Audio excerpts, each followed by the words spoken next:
ஜனவரி மாதம் 28ஆம் தேதி புதன்கிழமை. முன்னாள் முதல் பெண்மணியும் நாமல் ராஜபக்சவின் தாயாருமான ஷிரந்தி ராஜபக்ச தனக்கு நிதி குற்றப்புலனாய்வு பிரிவில் தற்போது ஆஜராக முடியாது என்றும் 2 வார காலம் அவகாசம் தேவை என்றும் அறிவித்திருப்பதாக ஊடக செய்திகள் நேற்று தெரிவித்திருந்தன.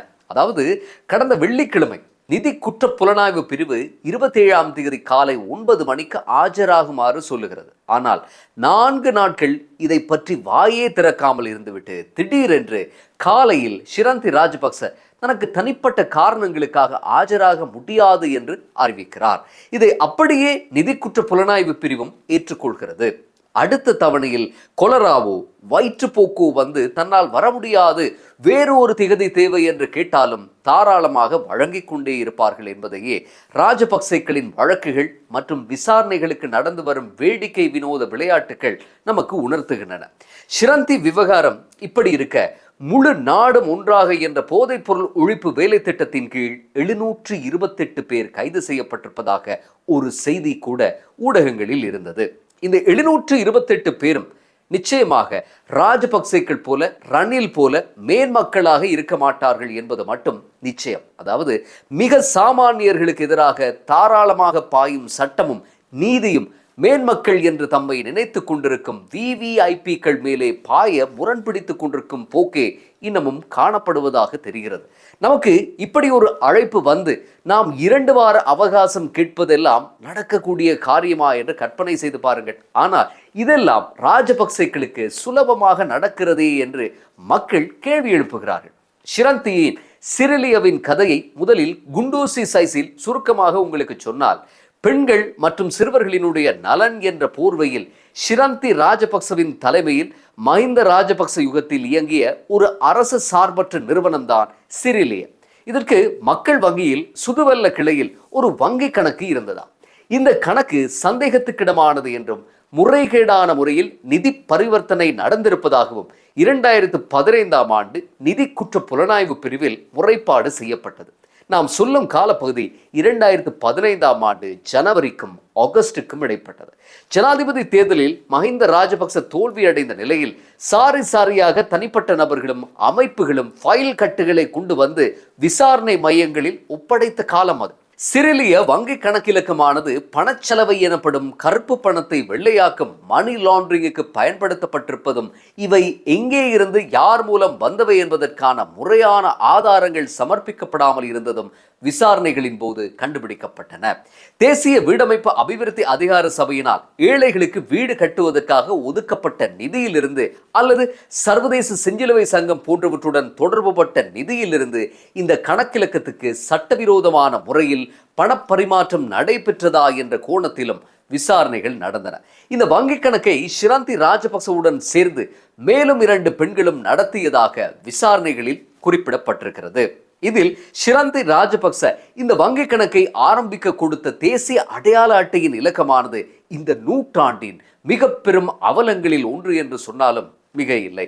உங்களுக்கு தெரியும், ஒருவருடைய தேசிய அடையாள அட்டையினுடைய இலக்கத்தை பார்த்து அவர் பிறந்த வருடம் மாதம் திகதியை சொல்லிவிடலாம்.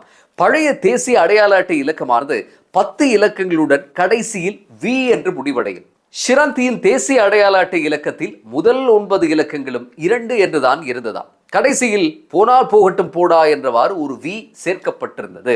நாம் வங்கி கணக்கு ஒன்றை ஆரம்பிக்க போனால் தேசிய அடையாள அட்டையை வாங்கி நுணுக்கமாக ஆராயும் அதிகாரிகள் யாருமே இந்த அபூர்வ தேசிய அடையாள அட்டையை பற்றி விவரம் கேட்காததுதான் இங்கே நெருடலான விஷயம்.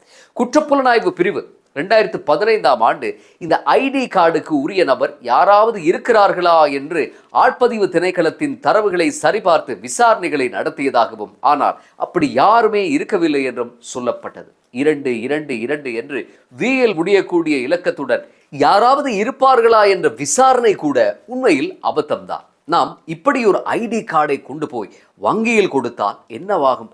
மோசடி ஆவணம் தயாரித்த குற்றச்சாட்டில் வெளிவரவே முடியாதவாறு உள்ளே போக வேண்டி வரும். எம்மை போல சாமானியர்களுக்கு எந்த ஜனாதிபதி சட்டத்தரணியும் ஓடி வர மாட்டார்கள். பசிக்கொடுமை தாங்க முடியாமல் பக்கத்து வீட்டு காணியில் இருக்கும் தேங்காய் மரங்களில் ஏறி சில தேங்காய்களை பறித்து கொண்டு போய் சந்தையில் விற்ற குடும்பஸ்தனிடம் போலீஸ் போய், நீர் இத்தனையாம் திகதி இத்தனை மணிக்கு இந்த போலீஸ் நிலையத்தில் ஆஜராக வேண்டும் என்று என்றைக்குமே சொல்லாது.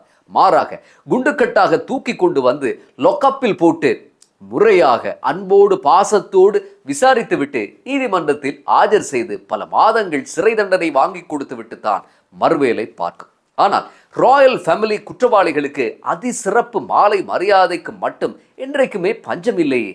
இதே மாதிரிதான் நாமல் ராஜபக்சவினுடைய விவகாரமும். சாமானியர்களுக்கு பல மில்லியன் ஊழல் வழக்கு ஒன்று நிலுவையில் இருந்தால் என்ன ஆகும்?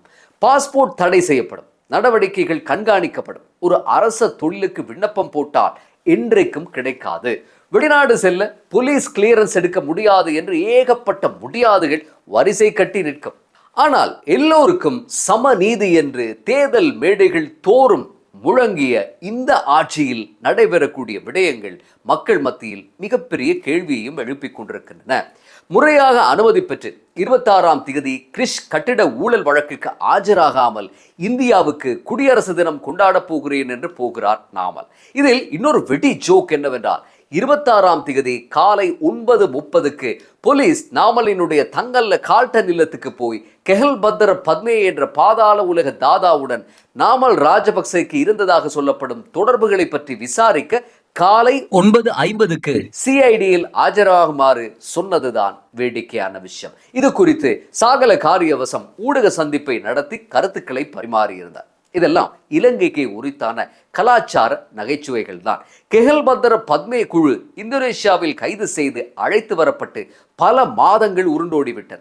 கெஹல் பத்ர குழுமத்தின் வாக்கு மூலங்களை தொடர்ந்து மஹிந்த ராஜபக்சவினுடைய பாதுகாப்பு பிரிவில் சேவகம் செய்த முன்னாள் போலீஸ் கான்ஸ்டபிளும் பொதுஜன பெரமுன கட்சியின் உறுப்பினருமான சம்பத் மன்னம்பேரி பல 100 கிலோ ஐஸ் போதைப் பொருட்களுடன் கைதானார். இதன் நீட்சியாக இன்னும் பல நெட்வொர்க்குகள் நொறுங்கி போயின.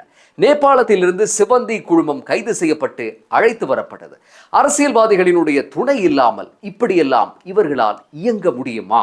இதையே சுனில் வட்டகல, ஆனந்த விஜயபால போன்ற அமைச்சர்களும் அப்போது திரும்ப திரும்ப சொன்னார்கள். முன்னாள் அமைச்சர் ஜான்சன் பெர்னாண்டோவின் பெயர் எல்லாம் தாராளமாக அடிபட்டது. ஆனால் யார் மீதும் ஒரு கீறல் கூட இன்னும் விழவில்லை. நீதி வழுவாத இந்த ஆட்சியில் விரைவில் குற்றவாளிகள் கைதாகி நீதி மலர்ந்து மனம் வீச போகிறது என்ற நம்பிக்கையில் வாக்களித்த மக்கள் காத்து கொண்டிருக்கிறார்கள். கடைசியில் நாமல் ராஜபக்ச இந்தியாவுக்கு சென்றதாக உலகமே அறிந்து கொண்ட பிறகு தங்கல்ல வீட்டின் கொல்லைப்புற கதவு தட்டப்படுகிறது. அதுவும் இப்படி காலை 9:50க்கு போய் 9:30க்கு ஆஜராகுமாறு சொல்லப்பட்டதாம். கால இயந்திரத்தில் ஏறி பின்னோக்கி பயணித்தால் மட்டும்தான் நாமல் ராஜபக்சவால் இந்த விசாரணையில் ஆஜராக முடியும். நாமல் இந்தியாவில் இருந்தவாறு 1 வார கால அவகாசம் கேட்கிறார். நாமலின் தாயார் ஷிராந்தி 2 வார கால அவகாசம் கேட்கிறார். ஷிராந்தி ராஜபக்சவின் சிறிலியவுக்கு சொந்தமான டிஃபெண்டர் பாதுகாப்பு அமைச்சின் பாவனையில் இருந்ததாகவும் வசீம் தாஜுதீனை படுகொலை செய்ய இது பயன்படுத்தப்பட்டதாகவும் பல்வேறு கதைகள் சமூக ஊடகங்களில் உலவுகின்றன. வசீம் தாஜுதீனை பின்தொடர்ந்து சென்றது அன்று ராஜபக்சேக்களுக்கு ஏவலாளியாக பாதுகாப்பு பிரிவிலே வேலை செய்த அருண வித்தான கமகே எனப்படும் கஜ்ஜா தான் என்பதை போலீசும் அண்மையில் உறுதிப்படுத்தி இருந்தது. கஜ்ஜா இப்போது உயிரோடு இல்லை. கஜ்ஜா கொல்லப்பட முன்னர் ஊடகவியலாளர் சமுதித்தவின் யூடியூப் நேர்காணலில் ராஜபக்சேக்களுக்கு எதிராக மிக காத்திரமான விமர்சனங்களை அவர் முன்வைத்திருந்தார். வசீம் தாஜுதீன் விவகாரம் தொடர்பாக ஷிராந்தியிடம் எந்த ஒரு விசாரணையும் இதுவரை நடைபெற்றதாக தெரியவில்லை. சுருக்கமாக சொன்னால் நாட்டை பாதித்த முக்கிய குற்றச்சாட்டுகள் குறித்த விசாரணைகள் இன்னும் முழுமை பெறவில்லை என்ற அதிருப்தி பரவலாக உள்ளது. இந்த ஆட்சி மாற்றத்துக்கு வித்திட்டவர்களே விசாரணைகளின் மந்தகதி தொடர்பாக அதிருப்தி அடைந்து விமர்சனங்களை முன்வைக்கவும் தொடங்கி இருக்கிறார்கள். மக்கள் பொருளாதார நெருக்கடியிலிருந்து மெல்ல மெல்ல மீண்டு வரும் வேளையில் கடந்த காலங்களில் மக்களால் நிராகரிக்கப்பட்ட சில தரப்பினர் மீண்டும் பழைய இனவாத கருத்துக்களுடன் பொதுவெளியில் நடமாடுவதை காண முடிகிறது. இது தற்போதைய அரசின் நடைமுறைகள் குறித்த ஒருவித ஏமாற்றத்தையே மக்களிடையே ஏற்படுத்திவிடக்கூடும். எனவே அவர்கள் முன்வைக்கும் விமர்சனங்களில் உள்ள நியாயத்தை அரசு புறந்தள்ளிவிடாமல் கவனத்தில் கொள்ள வேண்டும்.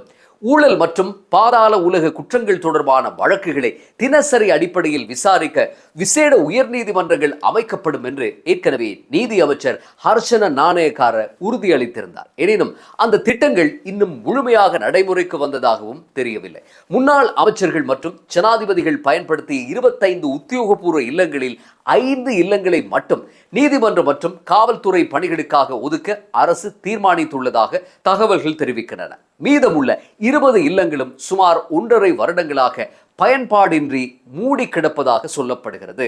உண்மையில் தேங்கி கிடக்கும் வழக்குகளை விரைந்து முடிக்க இந்த இல்லங்கள் அனைத்தையும் அரசு கட்டமைப்புக்குள் கொண்டு வருவதே உசிதமானது. வழக்கு விசாரணைகளில் ஏற்படும் தாமதம் காரணமாக சட்டமா அதிபர் திணைக்களம் மீதும் மக்கள் மத்தியில் அதிருப்தி நிலவுகிறது. இதனை சமாளிக்க நீதி அமைச்சர் முயற்சிக்கும் அதேவேளை சட்டமா அதிபர் திணைக்களத்தையும் நீதி அமைச்சையும் குழப்ப சிலர் சதி செய்கிறார்கள் என்ற அமைச்சர் பிமல் ரத்நாயக்கவின் கருத்து இந்த சூழலை மேலும் விவாதத்துக்குள்ளாக்கியுள்ளது. நேற்றைய ஊடகவியலாளர் சந்திப்பில் பேசிய அமைச்சர் நலிந்த ஜெயதிச தமக்கு வாக்களித்த மக்களுக்கு இருக்கும் ஆர்வத்தை விட ஊழல்வாதிகளை பிடித்து தண்டனை நிறைவேற்றுவதில் தமக்கு அதிகம் தேவை இருப்பதாகவும் இந்த விவகாரம் தொடர்பாக மக்களின் கொந்தளிப்புகளை தன்னால் புரிந்து கொள்ள முடிகிறது என்றும் சட்டமா அதிபர் தொடர்பான மக்களின் கருத்துக்களை தான் மதிப்பதாகவும் மக்களின் அபிலாஷைகளும் தமது அபிலாஷைகளும் வேறு வேறு அல்ல என்றும் சட்டமா அதிபரை நீக்க ஜனாதிபதியால் நேரடியாக முடியாது என்றும் பாராளுமன்றத்தில் நம்பிக்கையில்லா தீர்மானம் ஒன்றை கொண்டு வந்தே அதனை செய்ய வேண்டும் என்றும் பாராளுமன்றத்தில் 3/2 பெரும்பான்மை இருப்பதற்காக முறையான காரணம் இல்லாமல் தம்மால் இதனை செய்ய முடியாது என்றும் கடந்த காலத்தில் சட்டமா அதிபரை யார் யார் சந்தித்தார்கள் என்பது பற்றி தாம் அலட்டிக் கொள்ளப் போவதில்லை என்றும் இந்த வழக்குகள் துரிதமாக நடக்க அரசு முயற்சி செய்து கொண்டிருப்பதாகவும் தெரிவித்திருந்தார். லசந்த விக்ரமதுங்க கொலை சந்தேக நபர்களை விடுவிக்க கோரிய விவகாரம் முதல் திருகோணமலையில் புத்தர் சிலை விவகாரத்தில் கைதான கசப்ப தேரருக்கு பிணை கொடுக்க வசதியாக கரையோர பாதுகாப்பின் கீழ் தொடுத்த வழக்கை வாபஸ் வாங்குவதற்கு முயற்சித்தது வரை நீண்டிருக்கும் சட்டமா அதிபரினுடைய செயற்பாடுகளின் பாரதூரத்தை இன்னும் ஆழமாக மதிப்பிட வேண்டிய தேவை இருக்கிறது. கதையின் மறுமுனையில் விசாரணை வலயத்தில் இருக்க வேண்டிய நாமல் ராஜபக்சவோ இந்திய சுற்றுலாவை அனுபவித்துக் கொண்டிருக்கிறார். இந்திய அரசு தனக்கு முறையான அழைப்பு விடுத்தது என்று இங்கே உள்ளவர்களினுடைய காதில் பூசுற்றி கொண்டு இந்திய பிரதமர் நரேந்திர மோடி தலைமையில் குடியரசு தின விழா நடக்கும் டெல்லியில் இருந்து 1700 கிலோமீட்டர் தூரத்தில் இருக்கும் ஒடிசா மாநிலத்தில் காலிங்க இன்ஸ்டிடியூட் ஆஃப் இண்டஸ்ட்ரியல் டெக்னாலஜியினுடைய அழைப்பிதழில் தன்னோடு காலார நடந்து செல்ல சஜித்தின் கட்சியின் 4 பேர்களையும் சேர்த்து கொண்டு தெரிகிறார். நாமல் ஷிரந்தி உட்பட ராஜபக்ச குடும்பத்தின் வழக்குகள் எந்த காலத்தில் விசாரணைக்கு வந்து எப்போது முடிவுக்கு வரும்?